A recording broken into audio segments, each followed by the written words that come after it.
I didn't think a $6,000 gaming setup would destroy my marriage. But here I am, 34, alone in my home office, staring at a receipt and wondering if my husband ever really knew me at all. It started with a simple decision. One I made after months of quietly saving my fun money, a monthly allowance we both agreed on, meant for personal hobbies. He bought $2,000 golf clubs last spring and no one blinked. But the moment I upgraded my old gaming rig, a hobby I hadn't touched in nearly a decade, he called it financial infidelity. "This feels like betrayal," he said. "Like you've been hiding money from me." He wasn't joking. What happened next shocked me and changed our marriage forever. I met Derek in college. We were both broke, caffeine-addicted nerds with big dreams and too many student loans. Over 10 years together, we built something real, shared values, financial security, and what I thought was mutual respect. He works in finance, I'm in UX design. Together, we make just over $390,000 a year, no debt, no mortgage thanks to the house my grandfather left me. Our finances are structured: joint account for bills and goals, separate accounts for personal spending. Everything transparent. Or so I thought. Derek's fun money habits lean luxury: designer shoes, limited edition sports jerseys, weekend golf tournaments that cost more than my monthly groceries. I never minded. He's free to enjoy his earnings. Meanwhile, my pleasures are smaller: running, reading, baking with friends. Lately, I'd started carving out quiet hours after work for something I used to love: gaming. I missed it. I missed me. So I saved. Birthday money. Side freelance gigs. Bits of unused monthly allotment. Over 9 months, I scraped together enough to transform my dusty desk into a sleek gaming sanctuary. Nothing extravagant: a custom PC, ergonomic chair, new monitor, headphones. Everything paid for in full from my personal fund. He lost it. "You've been hiding this," he snapped, staring at the receipt. $6,000? That's insane. We have rules. It's from my personal account, I said. The one we agreed was for individual hobbies. But it's the amount, Elise. You saved all that without telling me? That was the beginning of a very different conversation, one not about money, but about control. He started drawing new lines. Suggested we cap personal savings at $2,000 and return anything over to the joint account. That any large purchases require mutual approval, even from personal funds. These rules, of course, wouldn't affect him. He rarely saves. Spends his monthly slice like clockwork. I asked why it suddenly mattered now. He said I'd broken his trust. That I'd gone rogue, and might be hiding other things. Like what? A secret stock portfolio? A Fortnite addiction? What truly stung wasn't the accusation, but the realization underneath it: my independence, my joy, was somehow a threat to him. A hobby I started when I was 12 now made me suspect in his eyes. And he hated the chair. "Ugly," he said. "Takes up too much space. It's in my office. I work from home. I clean. I cook 90% of our meals. I keep this house running." But suddenly, the issue wasn't money, it was that I dared to invest in myself. He said he wanted a marriage where we were aligned, where either of us felt like we were going off script. But I think what he meant was, he wanted a marriage where he writes the script. And I'm not sure I want to keep reading from it anymore. 2 days after the argument over the gaming setup, I found Derek's new rulebook typed up and printed, yes, printed, on the dining table like it was a lease agreement I hadn't signed yet. Joint Spending Transparency Agreement, it read at the top. In bullet points, caps on personal savings, shared disclosures of all non-essential expenses over $500, and a bizarre clause about investment in mutually beneficial lifestyle upgrades only. What the hell did that even mean? I stared at it numb. He hadn't asked to talk. He had written a policy. When I confronted him, Derek didn't raise his voice. Instead, he sat across from me in his pristine dress shirt, hands folded like he was leading a quarterly review. I've been feeling like I'm carrying more of the future than you are, he said. What does that even mean? I asked. You know what it means. I didn't. Not until he said it, that while he was working late nights, networking, climbing the executive ladder in finance, I was coasting. That my UX job, though well-paying, wasn't ambitious enough. That I'd stopped striving. That I was content while he was trying to build something. And when I see you playing games, he said, I can't help but feel like I'm alone in this. I almost laughed. Not because it was funny, but because it was so delusional. I'm not playing games instead of working, I said. I'm working my full-time job. I'm managing the house. I cook. I budget. You're golfing 4 times a week, Derek, but I'm the one not striving? He said that wasn't fair. That he needed golf to unwind because his job was high pressure, unlike mine. Then he dropped the phrase that stayed with me for days. This gaming setup, it's like you're cheating on our future. He didn't mean physically. No. He meant emotionally. Financially. Existentially. You're investing in things that don't move us forward. That's when I saw it for what it really was. It wasn't just about money, or effort, or even fairness. It was about control, about image, about how he wanted to be seen, a power couple, ambitious, sleek. And in his mind, my casual hoodie-clad joy, my love for home-baked bread and pixelated quests, didn't fit into that. What broke me wasn't the controlling suggestion. It was what came next. He said he'd started noticing other women. I haven't cheated, he added quickly, as if that would soften the blow. But I've started seeing the differences. What kind of differences? Their drive. Their look. The way they carry themselves. They're polished. Focused. And they still have time to make things beautiful. I looked at him. At the man I'd loved since we were 23. And I realized I'd spent 10 years trying to make a home. And he was comparing me to women he sees at networking events. I didn't scream. I didn't cry. Instead, I remembered something. When I was 19, I dated someone who always told me I was almost perfect. That if I just worked out more, smiled more, maybe changed my measure, I'd be truly wife material. He made me feel like a fixer-upper. Like a project with potential. I thought I'd left that feeling behind. Turns out I married it. And here's the kicker, all this time I thought Derek resented the money I spent, but what he really resented was that I spent it on me. But that's not all.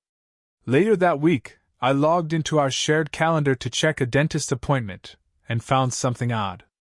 A recurring calendar block every Saturday morning labeled Golf Flag and Hole. But the location said TBD. He doesn't play golf on Saturdays. He used to.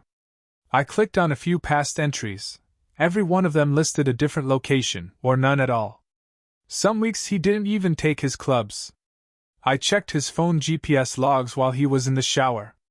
He hadn't been to a course in months. So where was he going? My stomach turned cold. I hadn't just been accused of financial infidelity. I was starting to wonder if he was covering up something far worse. 3 Saturdays ago, I followed Derek. I hadn't planned to. I told myself I didn't want to be the kind of woman who snoops. But sometimes the truth doesn't whisper, it scrapes.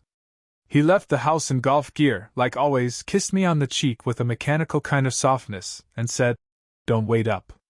Might grab drinks with the guys after." He never grabbed drinks with the guys. I waited 15 minutes, threw on my coat, and opened the GPS app he didn't realize was synced to our shared iPad. Then I drove, hands tight on the wheel, heart like a rabbit in my chest, to a part of town where no golf course exists. A neighborhood of swanky condos, yoga studios, and rooftop bars. I parked 2 blocks away and waited. 10 minutes later, I saw him. Not in a club. Not in a restaurant. He was exiting an underground garage. Alone. Wearing jeans. Holding nothing but his phone and keys. He wasn't playing golf. He hadn't been for months. I didn't confront him that night. I couldn't. My body moved like I was underwater, sluggish with disbelief. I drove to the park, sat on a bench, and let the silence wrap around me like a cold blanket. And then, like a wound bursting open, I remembered something I hadn't thought about in years. I was 16. My mother had just been diagnosed with early-onset Parkinson's, and I became the one holding everything together. I made dinner, helped her walk to appointments, took over laundry and bills when my dad collapsed into silence and scotch. No one asked me how I was doing. They just praised me for being strong. Until one day, my boyfriend at the time, Mark, told me I wasn't fun anymore. "You used to be easygoing," he said. "Now it's like everything's about lists and logistics." I was burning myself out to keep my world from crumbling, and he resented me for not being lighter. I remember looking at him then and thinking, God, even when I carry the whole house on my back, I'm still too heavy for people to love. That memory came crashing back in the car that night. And suddenly, I saw the pattern. I work full-time. I manage our finances. I cook, clean, decorate, remember every birthday and buy every gift. I've never asked Derek to be anyone other than who he is. But the moment I gave myself something, my time, my energy, my care, he felt cheated. Because women like me aren't supposed to want more. We're supposed to pour. Not keep. Not build. Not dream. And certainly not game. When I came home that night, he was already asleep. I stood there in the hallway, staring at the back of his head, wondering how many lies it took to bury the truth about someone. I wasn't even sure what I wanted more, to wake him and scream, or to pack a bag and disappear. But I didn't do either. Not yet. I sat on the couch with my laptop and opened a folder I hadn't touched in years, my old portfolio. It was filled with design projects, passion concepts, a few freelance clients I used to dream of scaling into something bigger. Work I'd shelved to be more stable, more supportive. But now, I wasn't thinking about stability. I was thinking about becoming the version of myself I'd buried to make room for Derek's ambitions. The next morning, I made a decision. I wasn't going to ask him if he was cheating. I was going to find out who I was before I became the version of myself he stopped seeing. Because I'm done being his mirror. And I'm ready to be my own light.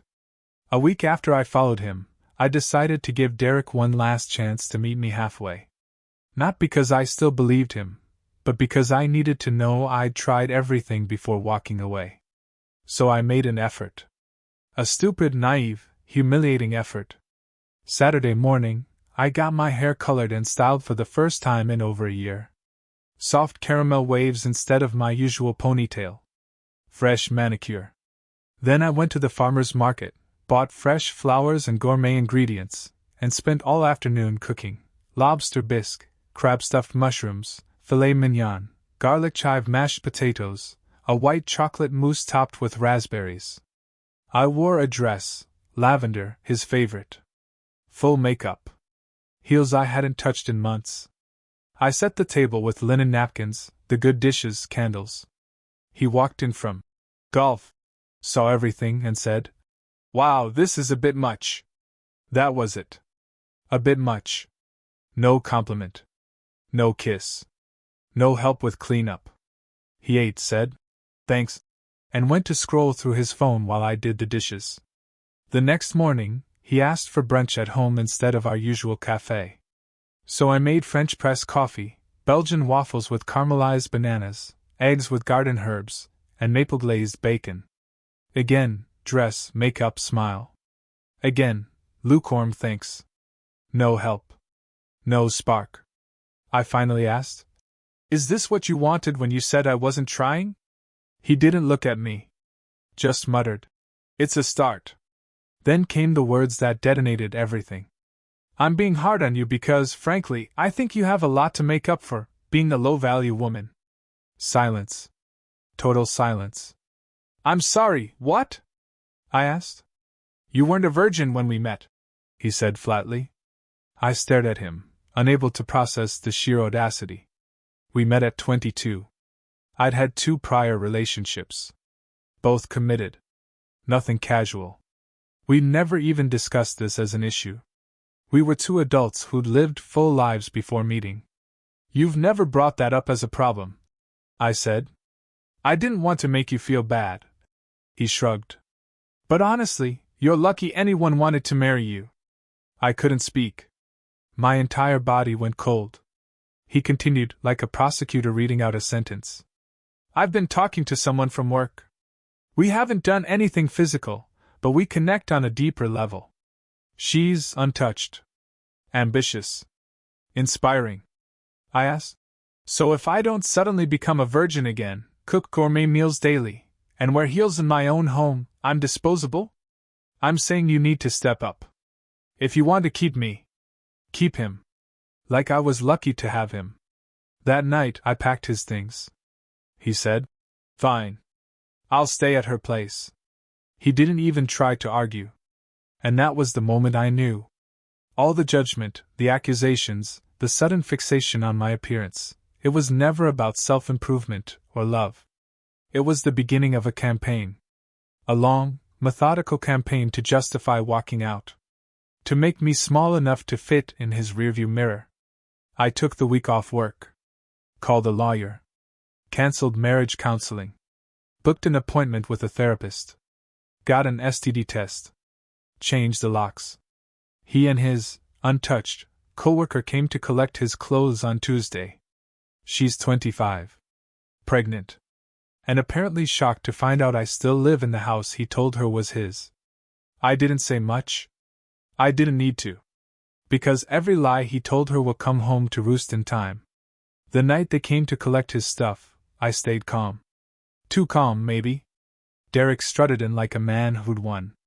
And Amy, pregnant, doe-eyed, and clinging to a half-broken fantasy, barely made eye contact. They expected a breakdown. Maybe a fight. Instead, I handed them a sealed envelope with an itemized list of everything I'd packed, plus photos of every item. No drama. Just documentation. I didn't say a word until Amy, hovering by the doorway, asked if I was planning to move out soon. Excuse me? I asked. She glanced at Derek, then back at me. The house. I mean, Joe, sorry, Derek said it's his. He said he's been patient with giving you time, but with the baby coming. I laughed. Actually laughed. Then I walked to the cabinet, pulled out a copy of the deed, and placed it in her hands. My grandfather left this house to me. Derek's name isn't on a single document. And now that you're here, would you like to hear the rest of the lies? And oh, the avalanche I let loose. I told her about the vasectomy he never got. About the affair timeline he lied about. About how we were never separated in spirit during the pandemic like he claimed. How we still had date nights, shared vacations, sex. How he played the role of a devoted husband right up until he saw me as too comfortable. I showed her screenshots, text messages, calendar events, photos. Amy's face turned white. But he said you were. She began, voice shaking. A drug addict dropout? I finished for her. With no job, no ambition, and a mattress on the floor? Yeah, he told me that you were a virgin genius who inspired him to be a better man. I showed her my LinkedIn profile. My master's degree. My salary. The awards. Drug tests. Everything. Her hands trembled as she flipped through the proof. But she said nothing. Just mumbled, I'll talk to him.